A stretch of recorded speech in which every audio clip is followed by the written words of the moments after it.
de Esdras, né? Nós vimos aí o livro das crônicas, né? Vimos aí a sua apresentação, abordamos aí alguns pontos interessantes, né? Desta transição, onde ele vai mostrar o período do declínio dos reis e também aí vai fazer alusão à entrada do cativeiro, tá? E agora nós vamos abordar a visão panorâmica do livro de Esdras, né? O sacerdote Esdras, também escriba, tá? E mestre, conhecido assim entre os estudiosos da palavra de Deus. Esse livro de Esdras, ele tem, né, por sua autoria,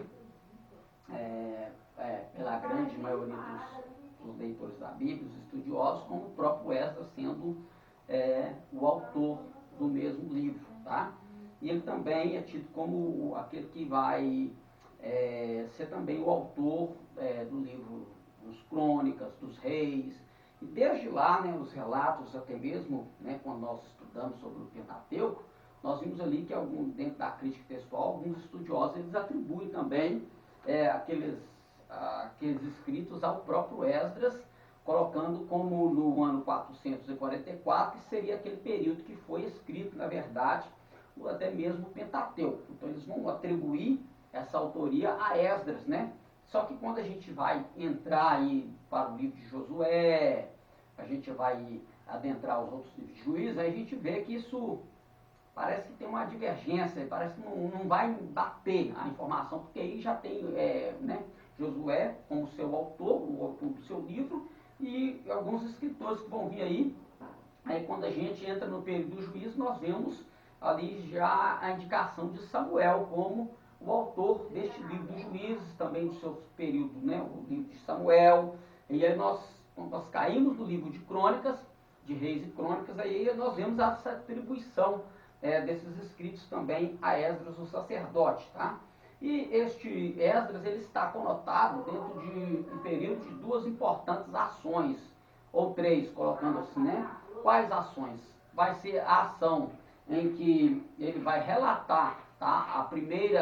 O primeiro retorno, né? O primeiro grupo de retorno da Babilônia para a terra de Jerusalém, tá? Para a reconstrução do templo, e isso vai acontecer através de Zorobabel. Então Zorobabel ele vai ser aquele que vai ser o líder desse primeiro retorno, tá? E depois dele a gente tem o próprio Esdras, que vai vir já também com um segundo retorno para a terra de Jerusalém, onde ele será o mentor, o líder espiritual da nação. Então ele vai trazer uma restauração espiritual. Zorobabel ele vem com uma restauração física, tá, do templo, a situação, e a gente vai ver que quando Zorobabel chega na terra, o que acontece? Ele começa a reconstrução, mas diante disso ele vai encontrar alguns desafios, não por parte apenas daqueles que estão contra, né, que são os povos que estão ali, então que vão levantar contra, né, a gente já fala sobre Tobias, a gente vai ver isso mais claro no livro de Neemias, né? E aí Esdras ele vem dentro desse contexto, quando ele encontra com Zorobabel, e nesse período aí de Zorobabel, Deus levanta o profeta Ageu e o profeta Zacarias para dar ânimo para o povo, tá? Então eles vão falar da parte de Deus para o povo. Nós vamos ver aqui que agora entra a questão desses profetas posteriores, tá? Os profetas posteriores agora vão surgir nesse período de retorno para a reconstrução do templo e de Jerusalém. Então esse contexto aí de Ageu e Zacarias, depois aí entra esse retorno de alguns com Esdras, e Esdras ele vai trazer uma restauração espiritual para o povo. Então o livro de Esdras ele vai nos trazer a um período de restauração, onde o povo ele foi corrigido no cativeiro, o povo sofreu no cativeiro, e ele já vai começar o seu livro com a informação da lei de Ciro, que Deus ele vai falar por intermédio do profeta Jeremias, quando Deus ele vai falar através do profeta Jeremias, no capítulo 25, versículo 12, vamos ver aqui, ó, capítulo 25, versículo 12, Deus ele faz uma promessa para esse povo que está sendo levado cativo, né?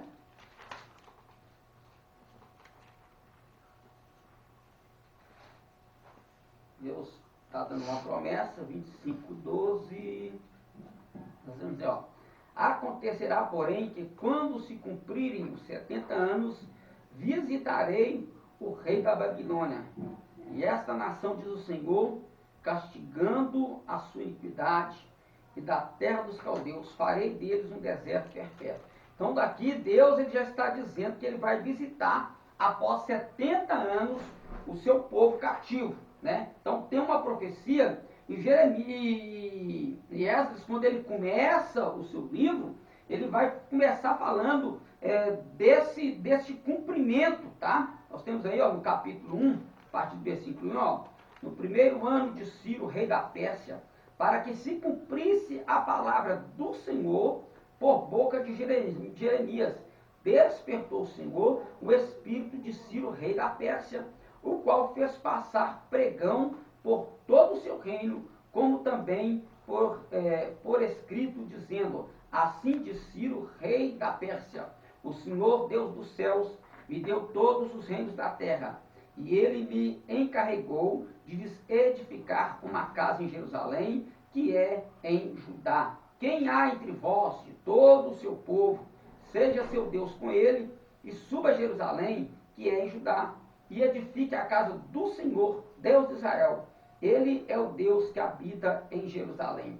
Então aí, Esdras já começa dando esse relato, né, dessa restauração. Aqui, no caso, ele vai dar o relato do cumprimento de uma profecia, né? Então a palavra de Deus ela vem se cumprindo, Deus é fiel nas suas promessas.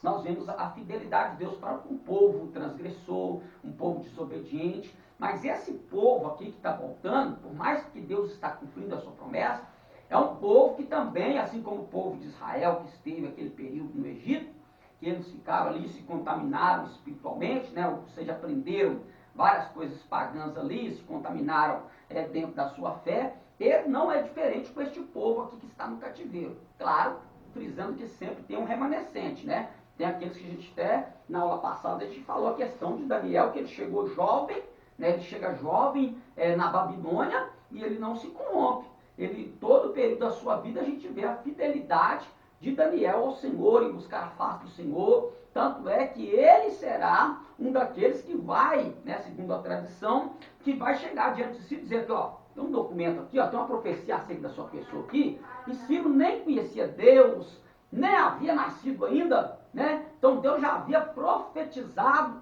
através do profeta Isaías que Ciro seria o libertador, ele que poria o povo a retornar à terra. Então, segundo a tradição, Daniel ele vai orar a Deus, então ele vai saber pelas escrituras, pela profecia de Jeremias, que o tempo já estava cumprido. Peraí, olha, se o tempo cumpriu 70 anos, já tem quanto tempo que eu estou aqui? Então, já tem 70 anos, então eu tenho que ir lá. Então, segundo a tradição, quando ele chega e mostra aí, juntamente com outros cabeças de Judá, quando ele chega e mostra aquilo para Ciro, Ciro, que é um rei pagão, ele se surpreende de ver o seu nome num escrito que ele nem sabia, conhecia aquele povo. Então, nada mais podia ele fazer, senão somente crer na profecia. Então, ele não vai ter resistência da parte dele, devido ao nome dele já está dentro da profecia, né? Porque quando Deus ele resolve agir, não há quem se curve, né? Não há quem não se dobre diante da mão de Deus, né? Então aí Deus vai mover o coração de Ciro, né? E Ciro ele vai então deliberar esta lei, ele vai escrever esse édito para que todo aquele que quisesse, né, de livre e espontânea vontade, retornar à sua terra, pudessem ir. E aí a Bíblia diz que eles vão sair com prata, com ouro, eles vão sair dali com bastante, a tradição até diz que os utensílios que Nabucodonosor levou para a Babilônia, os que restaram, eles trarão de volta. Eles vão trazer esses utensílios do templo de volta para Jerusalém. Então quando Zorobabel chega e ele se depara com aquela situação, ele tem um problema, o povo está desanimado. O povo não está desacreditado, mesmo vendo o cumprimento de uma profecia, o povo está desacreditado, né? E aí o que ele faz? Aí Deus levanta os profetas agora para animar o povo, a pôr o povo a trabalhar pela construção da casa de Deus. Aí Esdras vem e faz esta restauração espiritual. Então ele vai fazer uma restauração espiritual para com o povo, porque Deus, ele levanta ele para isto, né? Então nós vamos ver aqui, ó, no capítulo de número 6 do livro de Esdras,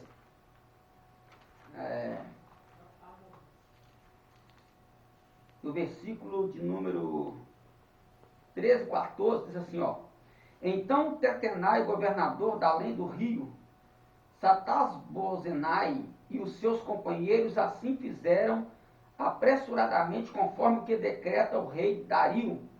E os anciãos dos judeus iam edificando e preparando e prosperando, prosperando pela profecia do profeta Ageu e de Zacarias, filho de Ido. E edificaram a casa e a aperfeiçoaram conforme o mandado do Deus de Israel e conforme o mandado de Ciro e de Dario e de Artaxerxes, rei da Pérsia. Tá vendo? Então aí Deus ele vai mover o coração desses governantes a estarem sendo também instrumentos para a restauração deste povo. E aí nós temos também a questão da terceira, do terceiro grupo que está retornando, que é aquele grupo de Neemias. Tá? Isso a gente vai ver lá no livro de Neemias. Tá? Há um retorno também, um grupo. Neemias ele está retornando também com um grupo, e quando ele chega ele vê o povo ali também desanimado. É o mesmo período de Esdras. A gente vai ver aqui que tanto o Esdras vai mencionar o nome de Neemias, quanto Neemias vai mencionar o nome do sacerdote Esdras. Então eles vão se unir ali, né? Eles vão se unir ali e eles vão então fazer com que o povo se lembrem dos mandamentos do Senhor. Vai haver uma restauração espiritual e vai haver uma restauração civil através das ações de Neemias. Tanto é que vai haver até uns levantes por essa questão de Neemias querer se decretar rei em Jerusalém. Tá? Então uma das questões vão ser essa. Mas aqui, voltando aqui para o contexto nosso aqui, então aí nós temos essas nuances aí do livro de Esdras. Tá? Então nós vamos estar adentrando aí o nosso material. A obrigação de quem está bem espiritualmente é exortar quem está desanimado, né? Exatamente, né? Ter para dar, né? Não posso dar aquilo que eu não tenho, mas se eu tenho que dar. Seria como, não é bem disso que Paulo estava falando, mas Paulo ele vai dizer assim que bem-aventurado é aquele que não cai naquilo que condena, né? Ou seja, a pessoa não tem como ela ser uma coisa e fazer outra. Que é o que Tiago vai dizer, que de uma fonte não pode jorrar dois tipos de água, né? Então, quando nós vemos essa atitude aí, Deus ele vai fazer esse movimento aí, porque mesmo eles passando esse período no cativeiro, eles vão estar bem espiritualmente. Então nós vamos ver que Esdras ele vai ser o principal, né? E isso dentro do contexto da história judaica, ele vai ser o principal restaurador espiritual. Por quê? Porque aí ele vai, nesse período, começar a ensinar a lei, e aí, diante desses contexto todo aí, ele vai começar a criar escolas, tá? Então é nesse contexto que ele começa a criar as escolas aí que vão surgir depois as sinagogas que a gente encontra no período de Jesus, tá? Tem o templo reconstruído por Herodes o Grande, mas existem sinagogas, tá? Cada vilarejo tem uma sinagoga, e isso dá-se-á devido a essa restauração espiritual do sacerdote Esdras, para que a lei do Senhor, né, ela vai sair da lei oral, né, aquilo que nós conhecemos como lei oral, que era passado de pai para filho, informações. Então Esdras vai colocar isso, claro que não era papel naquela época, né, vou mais usar, né, dentro da nossa linguagem, ele vai pôr isso no papel, ou seja, vai colocar nos papiros, né, nos pergaminhos. Então ele vai pegar toda essa lei oral e colocar nos escritos, porque ele é sacerdote e escriba, ele já tem habilidade com esse tipo de ofício, né? E aí ele vai, então, daí elaborar algumas escolas, preparar algumas escolas para seguir o mesmo exemplo.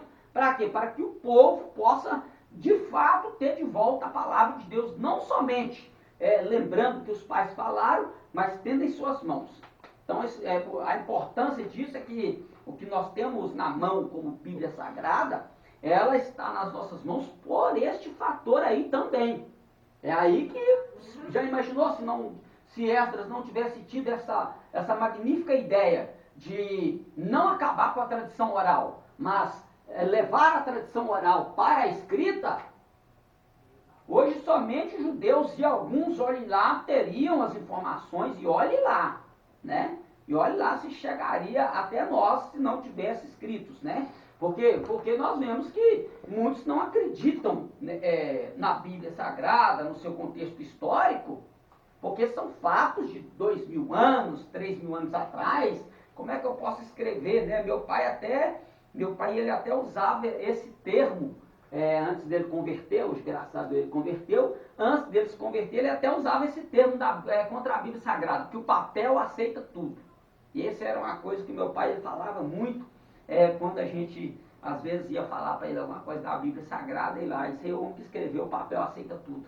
Hoje, para a glória de Deus, ele está com esse papel na cara dele, lendo, aprendendo, ouvindo. Não lê muito, não tem hábito de ler, mas ouve, ele se interessa pelas coisas de Deus. Então, quer dizer, aquilo que ele achava que estava no papel virou vida, e veio a trazer vida para ele, para a glória de Deus. Hoje ele, né, claro que tudo tem o seu tempo, a gente tem que deixar Deus trabalhar, mas às vezes ele até fala assim que, eu conversando com ele essa semana passada, ele até disse assim, não, eu nasci foi agora. Ou seja, ele falou, eu nasci foi agora que eu nasci. Por quê? Porque agora é que ele está com Jesus. Então, para ele, o que ele viveu no passado, a vida que ele levou no passado, para ele foi um período que não dá para... Não quer nem fazer menção dele. Para ele está nascendo, nasceu agora.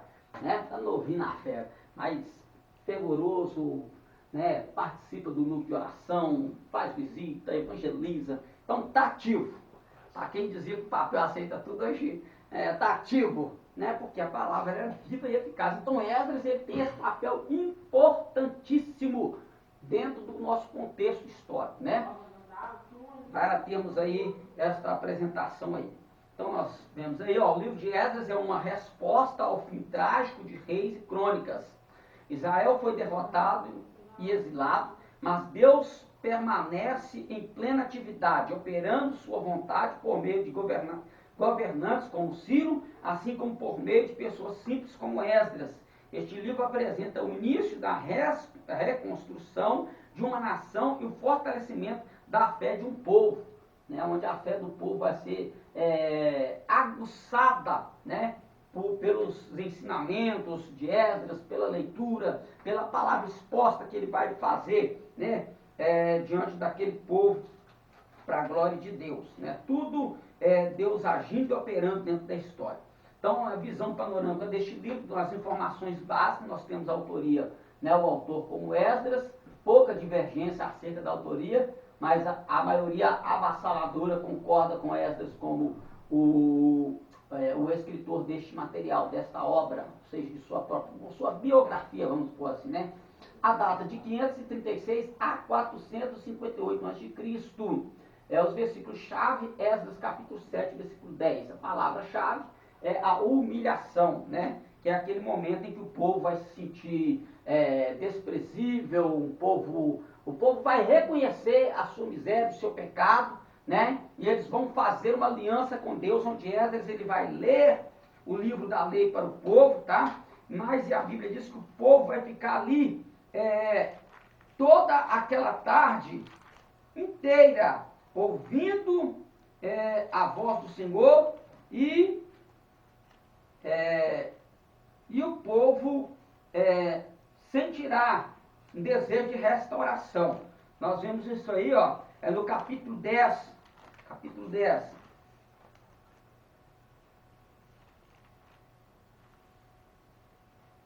Não, vamos ler o capítulo 9, depois a gente lê o capítulo 10. Aqui, ó.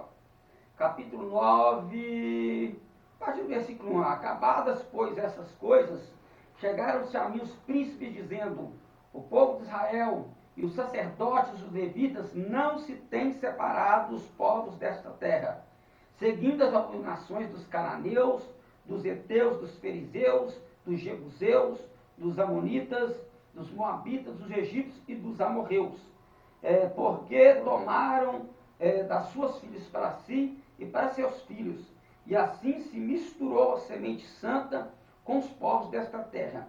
E até a mão dos príncipes e magistrados foi a primeira nesta transgressão. E ouvindo eu tal coisa, rasguei a minha veste e o meu manto, e arranquei os cabelos da minha cabeça e da minha barba, e me assentei atônito. Então se juntaram a mim todos os que tremiam das palavras do Deus de Israel, por causa da transgressão do cativeiro. Porém, eu me fiquei assentado atônito até ao sacrifício da tarde. E perto do sacrifício da tarde me levantei da minha aflição, havendo já rasgado a minha veste e o meu manto, e me pus de joelhos, estendi as minhas mãos para o Senhor meu Deus, e disse: meu Deus, estou confuso e envergonhado para levantar a minha face, meu Deus, porque as nossas iniquidades se multiplicaram sobre nossa cabeça, e nossa culpa tem crescido até os céus. Capítulo 10, lá. E orando Esdras assim, e fazendo esta confissão, e chorando e prostrando-se diante da casa de Deus, ajuntou-se a ele de Israel uma muito grande congregação de homens, mulheres e de crianças, porque o povo chorava com grande choro. Então respondeu Secanias, filho de Jeiel, um dos filhos de Elão, e disse a Esdras: não temos transgredido contra o nosso Deus e casamos com mulheres estranhas do povo da terra, mas no tocante a isto, ainda há esperança para Israel. Agora, pois, façamos concerto com o nosso Deus, de que despediremos todas as mulheres e tudo que é nascido delas, conforme o conselho do Senhor e dos que tremem no mandato do nosso Deus. Faça-se conforme a lei. Levanta-te, pois, porque te pertence este negócio, e nós seremos contigo, esforça-te e faz assim. Então Esdras se levantou e ajuramentou os maiorais dos sacerdotes, os levitas e todo Israel, e de que faria conforme esta palavra, e eles juraram. Então nós vemos aqui uma restauração, e o povo estava tão quebrantado, mas tão quebrantado. Tem pessoas que lêem esse livro aqui e vê uma injustiça, mas aqui quando a questão porque o povo judeu é um povo, quando eles são religiosos, eles são de verdade. Tá? Não são como muitos crentes que dizem que é, mas não é. Não, eles são de verdade. E a gente vê isso aqui no ato que eles vão, não, ó, eu casei com fulana tem 4 filhos, então fulano e os 4 filhos, ó, volta para sua terra. Era isso que eles estavam fazendo, mandando embora as mulheres com suas crianças, simplesmente porque queriam de volta a obediência a Deus e a presença de Deus. A presença de Deus para nós, ela custa caro. Caro. Claro que não é dentro desse contexto, né? Eu estou conjecturando, o que eu vou dizer é uma conjectura, não é neste contexto. Jesus, ele disse que aquele que amar pai, mãe e herdade mais do que a mim, não é digno de mim. Não é que Jesus está mandando a gente odiar pai, odiar mãe. Ele está dizendo que ele tem que ser o primeiro, o principal. Se ele é o principal, eu amo meu pai, eu amo minha mãe, a minha herdade não me tira da presença de Deus. É isso que Jesus estava querendo dizer. Só que nesse contexto aqui o povo levou no pé da letra. Vai todo mundo embora. Foi uma restauração espiritual que trouxe um quebrantamento. Deus deixou o povo fazer, né? Porque eles haviam transgredido desta forma, porque já havia o mandamento de Deus para que eles não se misturassem as suas sementes, né? Então Deus, ele agiu e deixou as coisas ocorrerem, tá? Então, nós vemos aí essa questão aí desta humilhação aí, mas na verdade foi uma humilhação de quebrantamento, de transformação. É o que eles chamam de techuvá, tá? De techuvá é retornar para a terra, retornar, mudar a direção, né? E é o que Paulo vai chamar lá de metanoi, lá em Romanos 12, né? De transformar a mente, de metanoi, é mudança de homem interior. É isso aí. Então, ó, no primeiro grupo que retorna e o segundo grupo que retorna. No primeiro grupo, o líder é Zorobabel, tá? No segundo é Esdras. No primeiro grupo, nós temos Esdras do capítulo 1 ao capítulo 6, ministério de reconstrução do templo por Zorobabel. No segundo grupo, nós temos isso em Esdras capítulo 10, capítulo 7 ao capítulo 10, temos a reconstrução da vida espiritual do povo. Dá-se isso aí. Esdras é uma sentença. Zorobabel e Esdras retornam à terra e lideram o povo na reconstrução do templo e da vida espiritual. Isso é muito importante. Quem foi Esdras? Filho do sumo sacerdote Seraías. Isso está registrado em 2 Reis, capítulo 25, versículo 18 a 21. Vamos fazer uma conferência desse texto aqui. 2 Reis 25, 18 a 21.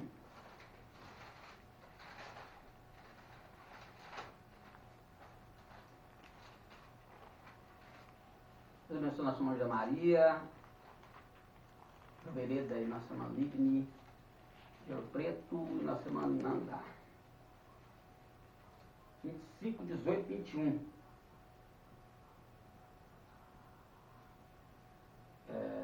Também o capitão da guarda tomou Seraías, primeiro sacerdote, e a Sofonias, segundo sacerdote, e aos 3 guardas do umbral da porta e da cidade tomou a um eunuco que tinha cargo da guerra e 5 homens dos que viam a face do rei e se achavam na cidade, como também ao escrivão-mor do exército que registrava o povo da terra para a guerra, e os 70 homens do povo da terra que se achavam na cidade. E tomando Nebuzaradão, capitão da guarda, trouxeram o rei da Babilônia a Ribla. E o rei de Babilônia os feriu e os matou em Ribla, na terra de Amate. E Judá foi levado preso para fora de sua terra. Porém, quando o povo se ficava na terra de Judá, Nabucodonosor, rei da Babilônia, que os deixara ficar, pôs sobre ele por maioral a Gedalias, filho de Aicã, filho de Safã. Ouvindo, pois, os capitães dos exércitos, eles e os seus homens, que o rei da Babilônia puseram a Gedalias por maioral, vieram a Gedalias a Mispa, a saber Ismael, filho de Netanias, Joanã, filho de Cariá, Seraías, filho de Tanumete, Netafotita, Jazanias, filho de Macatita, eles e os seus homens. Então nós vemos aí a menção do nome do pai do sacerdote Esdras. Então quando o pai entra, claro, nós vemos aqui que ele era o primeiro da turma. Então ele sendo o primeiro, qual que é a questão de primeiro? É o Hagadol, né? Ou seja, é o sumo sacerdote, tá? É o sumo sacerdote. E este ofício, ele vai passar para Esdras, e Esdras não somente vai manter o ofício sacerdotal, mas como também, tá? Também se tornará um escriba hábil na lei do Senhor, tá? Então, por isso ele vai ter aí essas peculiaridades no seu ministério aí. O dia depois de amanhã, acerca dos acontecimentos, Israel foi derrotado, Judá foi derrotado, o povo de Deus foi removido da terra prometida, o templo de Jerusalém foi destruído, o exílio anunciado pelos profetas se tornaram real, até que Ciro, rei da Pérsia, decretou o retorno dos judeus à terra prometida para reconstruírem o templo. Após o exílio, Israel teve de recomeçar, mas como? Os modos em que esse povo teve é um novo cenário, eles estão dentro de um novo cenário, tá? Eles vão chegar dentro de uma terra que não é mais a terra que eles viram quando saíram, ou seus pais viram, né? Certo é que muitos que estão retornando, quando entraram na Babilônia, eram jovens, adolescentes, mas a tradição oral manteve as informações da fé no Deus verdadeiro e vivo. E esses, quando estão retornando, eles saem com um templo, né, suntuoso, com a glória de Deus se manifestando, né, uma Jerusalém construída com muros fortificados. Quando eles retornam, eles veem tudo em ruína. E aí nós vamos ver as informações lá em Neemias, que Sanbalate, Tobias e Gesem vão zombar, dizendo, pode Deus eles vão conseguir restaurar isso desses montões de pedras queimadas, né? Então eles zombam, né? Aí diz, vai vir, eles vão levantar, mas vai vir uma raposa, baterá nele, o muro cairá. Ou seja, mostrando que eles não tinham condição financeira nenhuma de trazer de volta. E aí quando nós vamos para o livro do profeta Ageu, quando Ageu vê o povo nessa tristeza, nessa lamúria, por causa dessa zombaria, aí Ageu vai dizer o quê? Não há aquele que esteja aqui que viu a glória desta casa e tenha ficado de resto, pois a glória da última casa será maior do que a da primeira. Então ele estava falando da suntuosidade, e de fato isso vai acontecer, porque quando Herodes o Grande fazia a segunda reconstrução do templo, ele vai ornamentar o templo com coisas bélicas, lindas, assim, não mais do que Salomão, porque Salomão colocou a maioria das coisas com ouro, né? Bronze, ouro. Mas o que Herodes o Grande vai fazer? Ele vai colocar marfim branco. Então, os materiais que ele vai usar daquela época eram coisas que eram caríssimas. Tanto é que nós vamos ver uma passagem que os discípulos vão ficar espantados, né? Com a beleza do templo, as luzes do templo, de não sei o quê. Aí Jesus vai dizer, não vai ficar aqui pedra sobre pedra que não seja derribado. Claro que Jesus estava falando do seu corpo, mas também estava falando de uma profecia que haveria de acontecer, que aquele templo seria novamente derrubado. E quando nós vemos o profeta Ageu falando sobre a glória da última casa, ele está falando também no ato de reconstrução do templo para animar o povo, mas ele está falando também no ato profético da pessoa de Cristo. Porque, na verdade, a casa que ele falava espiritualmente era o novo Adão, que Paulo vai dizer. A primeira casa do Éden caiu, mas a segunda casa do jardim do Getsêmani se manteve de pé. E a glória foi bem maior. Porque lá Deus descia para falar com o homem, né? Na virada do dia. Aqui não, aqui Deus desceu para morar dentro do homem. Por isso a glória da última casa se tornou maior do que a primeira, e hoje esta glória, ela impera, ela reina, ela está conosco para a glória de Deus. Então esse é um cenário que o povo vai encontrar, um novo cenário diferente, né? Um cenário triste, né? Uma nova espiritualidade. Então eles vão ter que se renovarem, tem que acontecer uma renovação. Esdras vai ser o ponto inicial dessa restauração, e novas pessoas. É um povo diferente, é um povo novo. Por isso o profeta Ageu vai dizer, não tenha daquele que tenha visto a glória dessa casa. Então ele está falando disso, são pessoas que viram coisas, mas que quando chegaram se entristeceram. São pessoas que não participaram tanto, não tiveram tanta atividade espiritual no tempo de seus pais, quando Jerusalém estava de pé, mas agora eles vão ter uma oportunidade de serem participantes de uma restauração espiritual melhor, para a glória de Deus. As curiosidades deste livro, a duração da história, os reis persa a serviço do Senhor, que nós vimos lá, né? Ciro, Artaxerxes, Dario. Então Deus vai usar esses reis persas para ajudar o povo judeu. Porque judeus e samaritanos não se dão. Aí é aquela questão que a gente já falou, né? Que naquele período lá de cativeiro vai surgir essa mescla, os samaritanos vão surgir aí dessa mescla, mas que quando eles chegam na terra, nós temos ali sacerdote casado com samaritano, na questão até de pessoas de posição social dentro de Israel, casado com samaritanos, casado com amonitas. Então tudo isso aí é um contexto cultural, tá? Que vai trazer essa dificuldade aí, que vai perdurar até os tempos de Jesus. Mas quando nós olhamos Jesus agindo com o samaritano, a gente vê totalmente diferente, né? Então Jesus mostra, aí nós vemos Jesus com aquela mulher samaritana, a ação de Jesus, não fazendo acepção de pessoas. Jesus vai mostrar em suas parábolas, né, samaritanos tendo bem mais benevolência do que judeus. Então, nós vamos ver lá a questão dos leprosos curados, né, só um samaritano voltou para agradecer. Então, nós vemos que Jesus ele tinha uma visão do samaritano totalmente diferente do que dentro do contexto de todo Israel. A visão de Jesus acerca do samaritano era totalmente diferente. Então, a gente vê isso. Mas e aquele momento lá que Jesus ele manda os discípulos pregar e ele fala assim, não entra na casa de samaritano. Era porque primeiro eles tinham que ir para as ovelhas perdidas da casa de Israel. Aí rejeitando eles, que Jesus disse, se entrar na casa de alguém e não te receber, sacode a poeira dos pés e continua fazendo. Então primeiro eles tinham que pregar para Israel, se Israel rejeitar, ir para o retiro, que de fato é o que aconteceu. Por isso que a visão de Jesus com os samaritanos é totalmente diferente. Aí eu não entendo esse monte de cristão que a gente, né? Cristão que a gente vê hoje, não consegue nem olhar para a cara do seu irmão, porque é de uma outra denominação, tem um outro costume, aí não consegue nem olhar no olho, não consegue dar paz ao Senhor, não consegue sorrir. É uma coisa terrível, uma coisa que Jesus mostrou totalmente aquém da realidade que a gente vê hoje em dia, né? Então Jesus abraçou a todos sem acepção de pessoas. E fica esse monte de bobo aí, fazendo acepção aí até denominacional. Oh, meu Deus do céu, misericórdia. Né?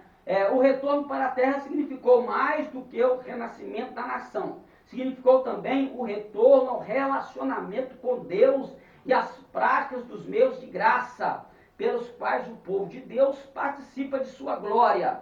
3 dos meios de graça se destacaram em Esdras.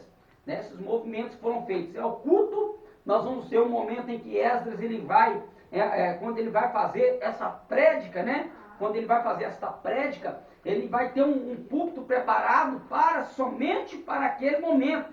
Então eles vão preparar um púlpito para que ele pudesse ficar acima do povo, e aí ele vai ler a lei para o povo vai ouvir atentamente. Então nós temos o momento do culto, nós temos o momento da sua oração, da sua humilhação que ele vai fazer, e o momento das escrituras é o momento em que ele vai estar lendo para o povo, um a um. Então a lei ela vai ser colocada no coração do povo novamente. Então esses 3 pilares aqui é hoje o que também os cristãos precisam ter.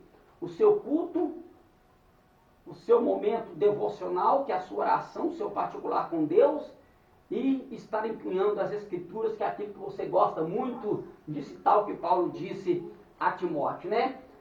Ocupa-te nelas, porque fazendo isto, salvarás tanto a ti quanto os que te ouvem, né? Medita nas sagradas letras. Então aí, as escrituras. Quando ele fala de sagradas letras, ele está falando das escrituras. E Esdras vai trazer isso aqui, é o que a gente explicou, né? Vai trazer esse momento, manter a tradição oral, mas colocar a tradição oral na escrita. Para quê? Para que todo o povo possa ler. Então, todas as vezes que o povo fosse todo sábado, que houvesse o momento do culto, o devocional do culto, é o que hoje os judeus messiânicos, e os judeus do mundo todo, não somente os messiânicos, mas os ortodoxos também fazem, que são o que eles conhecem como ler as parachotes, ou as porções. O que eles chamam de porções são as escrituras, são porções das escrituras, são passagens das escrituras que eles têm para aquela data específica. E isto é desenvolvido no período de Esdras, perdura no período de Jesus, que é quando em Lucas capítulo de número 4, Jesus ele vai entrar na sinagoga e eles vão ler a parachote do dia. Não é que ele chegou ali de surpresa, ficou folheando, o que eu vou ler aqui? Não. Já estava determinado a leitura para aquele dia. Lucas capítulo 4. Lucas 4, né? Isso. Lucas 4. 4 a partir do versículo 15. Aqui, E ensinava nas suas sinagogas, por todos era louvado. E chegando a Nazaré, onde fora criado, entrou num dia de sábado, segundo o seu costume, na sinagoga, e levantou-se para ler. Detalhe, tá? Só os rabinos é que podiam ler. Então pronto. Primeiro detalhe aí, ó, importantíssimo aí. E levantou-se para ler. E foi-lhe dado o livro do profeta Isaías, e quando abriu o livro, achou o lugar em que estava escrito: o Espírito do Senhor é sobre mim, pois que me ungiu para evangelizar os pobres, enviou-me a curar os quebrantados de coração, a pregoar a liberdade aos cativos e dar vista aos cegos, e pôr em liberdade os oprimidos e anunciar o ano aceitável do Senhor. E cerrando o livro e entregando e tornando a dá-lo ao ministro, assentou-se, e os olhos de todos na sinagoga estavam fitos nele, porque ele é que tinha que lecionar esta paraxá do dia, essa porção do dia. Então começou a dizer-lhes: hoje se cumpriu esta escritura em vossos olhos. E todos lhe davam testemunho e se maravilhavam das palavras de graça que saíam da sua boca, e diziam: não é este o filho de José? Então, este momento aqui é o momento em que a paraxá, a porção, seria lida justamente no dia de ler a porção. É que por isso que Jesus disse: hoje se cumpriu esta. Por quê? Porque era no momento dele. Tá? Então ele chegou no dia certo, no momento certo. Ele nunca, tem uma música que canta por aí, né? Deus tarda, mas não falha. Deus ele não tarda, não. O povo lá eles até canta muito, mas eles foram, infelizmente, esse pedacinho eles deixaram a desejar. Mas Deus ele não tarda, não adianta, ele sempre chega na hora certa. Então Jesus ele chegou no momento certo para ler aquela paraxá, tá? Então Jesus ele chegou lá naquele momento certinho ali, não adiantou nem nada. Então essa questão são os três. Esdras e o Novo Testamento. Zorobabel, descendente de Davi e reconstrutor do templo, se tornou um arquétipo de Cristo, sendo referência às profecias do rei messiânico para os dois profetas da época. Ageu capítulo 2, versículo 23.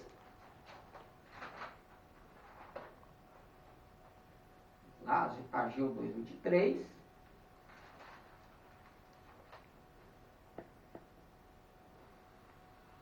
Naquele dia, diz o Senhor dos Exércitos: tomarei a Zorobabel, filho de Selatiel, servo meu, diz o Senhor, e te farei como um anel de selar, porque te escolhi, diz o Senhor dos Exércitos. Né? Aí Deus falando sobre a pessoa de Zorobabel, mas fazendo uma alusão também da ação do Cristo, né? Que ele seria o anel de selar do Senhor, ou seja, ele selaria a profecia, que é o que nós vimos aqui no texto que nós vemos de Lucas capítulo 4. Né? Zacarias 6, 12 a 13.